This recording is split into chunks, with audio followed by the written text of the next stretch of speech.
Hello, this is a presentation on the topic of ecumenism, and we're going to be taking a look at Orthodox Christianity. Orthodox Christianity is in the West, it's kind of a presence that is a minority presence, and so while you probably know some Orthodox Christians or people who descended from them, they have never been a strong majority in the West, like they have been in Eastern Europe, through the Middle East, North Africa, and even out to India. There was a division between the Catholic and the Eastern Orthodox in 1054 AD. It was a complicated split, but it was certainly momentous. It was a major split between two powerful groups of Christians, and it has a lot of history behind it. Today, there are 230 million Eastern Orthodox Christians in the world, and one thing that is interesting about Orthodoxy is that the theology and the church structure is very similar to Catholicism, more than perhaps any other divided group from Catholicism. Orthodoxy actually has the most in common. However, there is also 1,000 years of division that keeps Christians separated. And throughout the centuries since 1054, there were different attempts to reunite these churches, and they had different results. Some might be considered successful, and some would have only sort of successful, only some people might consider them successful.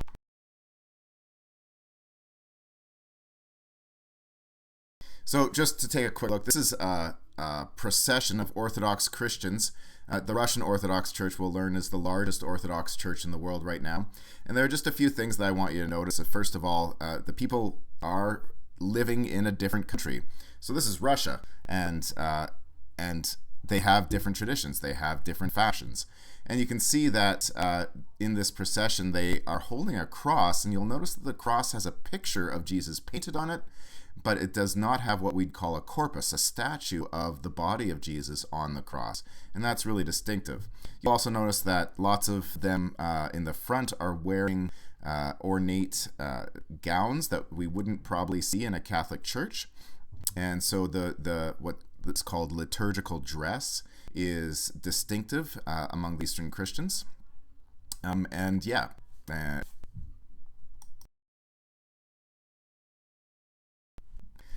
So, and some of the big ones from a long ways out is in terms of leadership. Catholicism, of course, has one central leader, the Pope, while the Orthodoxy, they really see a group of bishops as having the ultimate authority, and one of the splits was whether or not the Pope, the Bishop of Rome, had a special authority, and they reject that idea.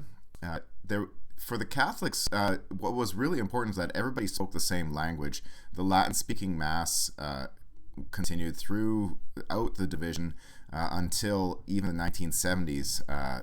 Catholic masses were always in Latin. Of course, today they could be in any language with an authoritative translation. Whereas in Orthodoxy, the big split was Greek-speaking, that the powers in place in 1054 were predominantly Greek-speaking, but they also spread out to other nations, and then they had diverse languages. So every time you see a different kind of Orthodox church, they usually worship with a different language. Now, traditions in art included statues in the Catholicism, whereas for the Orthodox, traditions in art included icons. And another example of a difference would be that Christmas is celebrated on December 25th, according to a certain Western calendar, whereas in Orthodoxy, Christmas is celebrated on January 7th, and then Epiphany is really the wise men finding Jesus is celebrated with much more celebration in the Eastern traditions than it is in Catholicism. Let's dig into some of these differences. Visually, you can see some really remarkable differences.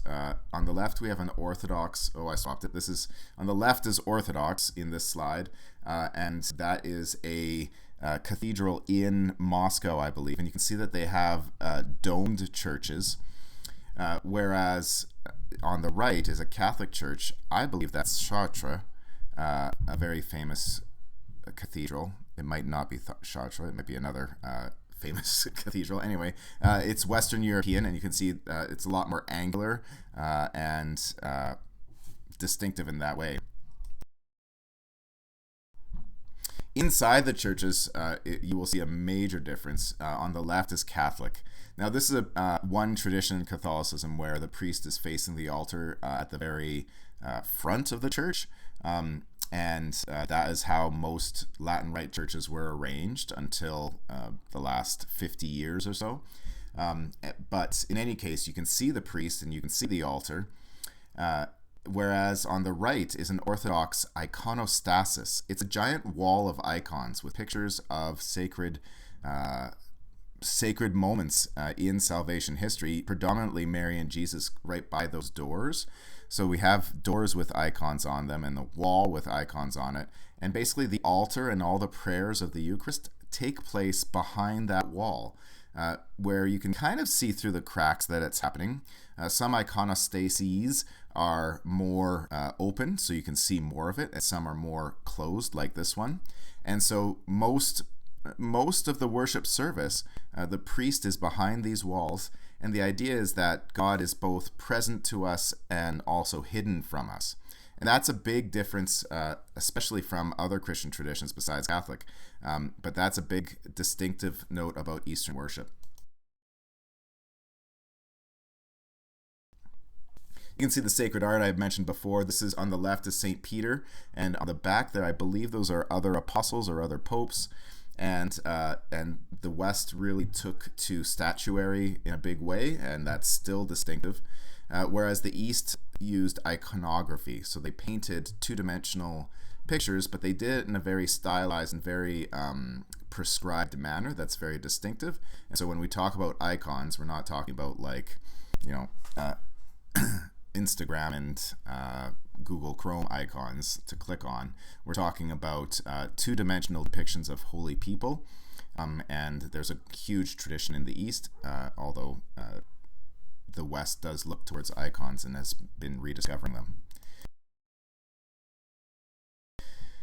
And then just from a global perspective, on the left is Catholic and on the right is Orthodox, and those are percentages of the population. So these are countries with a higher population of these Christian denominations. On the left is Catholic, and you can see that Mexico is quite dark.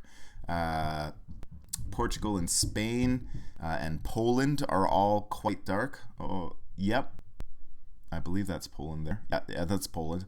And all through South America, the southern part of Africa, that's called Sub-Saharan Africa, are Catholic. Whereas on the right with the Eastern Orthodoxy, that really we've got Russia and what's called the, it's the former Yugoslavia. It's the Balkans. The Balkans are very intensely Orthodox, and then spread out throughout Europe and North America, and then even surprisingly in Africa. So that's where the Eastern Orthodox are mostly.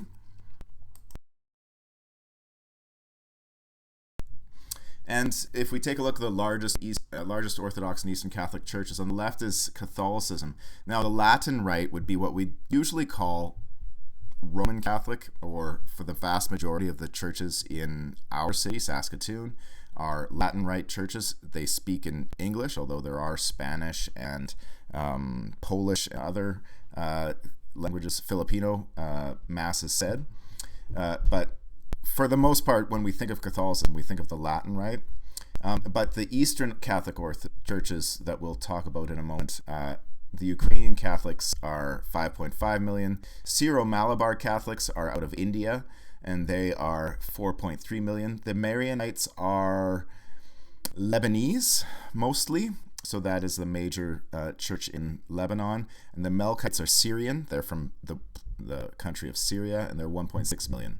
Those are the only Eastern Catholic churches that have more than 1 million people in them. Whereas if you see on Orthodoxy, there is a dominant player. It's Russian Orthodox. There are 100 million Russian Orthodox Christians. They were the only church permitted under communism for most of the 20th century. So that has an effect, and that has a history. And today they are by far the largest Orthodox church. Romania, Serbia, Bulgaria, those are, and even Greece, and even Greece are all the Balkans, and you can see that they are large churches in that. While the ecumenical patriarch of Constantinople is 5.25 million, the patriarch of Constantinople at one time was the highest patriarch or bishop of Orthodoxy, but Constantinople was conquered by Muslim Turks in the 15th century, and you can see that that's had an effect on how many Christians remain as a part of the Constantinople church. So that's 5.25 million. He still has a high status, but he's living in a non-Christian country, a Muslim country, the country of Turkey. Today, Constantinople is called Istanbul. So that has an effect on that patriarch and that group of Christians.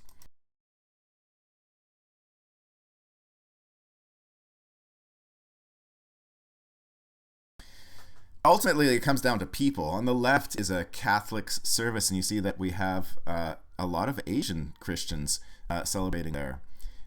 Whereas on the right is an Orthodox celebration. They're both celebrating Easter Vigil, but you can see that from the ethnicity of the faces and the way that they are gathered and the way that they are holding their Easter flame, they have a distinctive way of celebrating, even if they're celebrating the same moment, the resurrection of Jesus from the dead.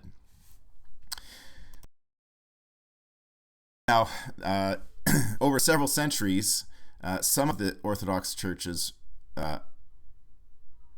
moved to recognize the Pope as the leader of their church. So that kind of was a unification because, for example, especially the Ukrainians, that's a marked distinction where some Ukrainians became Catholic and some Ukrainians remained Orthodox. The ones who were Catholic kept their distinctive language, culture, their icons, their worship. As they became Catholic, they simply recognized the Pope as having a special authority. But the Ukrainians who were Orthodox remained Orthodox, and that, while it kind of reunited some Catholics, it also divided some Orthodox. Further on, it wasn't until 1965 that the Patriarch of Constantinople and the Pope, the Bishop of Rome, lifted their mutual excommunication. That was in 1054. So it was just a little bit more than 900 years, 950 years, just short of a millennia, that the Pope and the Patriarch said, you aren't part of the church, you're going to hell. And in 1965, they decided to stop saying that to each other. So there is some movement and there is some growth towards unity, but it remains 1,000 years of division that is not going to be healed overnight. But in the time from this mutual excommunication of 1965, which in itself was a huge, big deal, there have been movements towards unity and stresses and strains on that unity. This is ecumenism with Orthodoxy. Thanks for listening. We'll see you in the next lesson.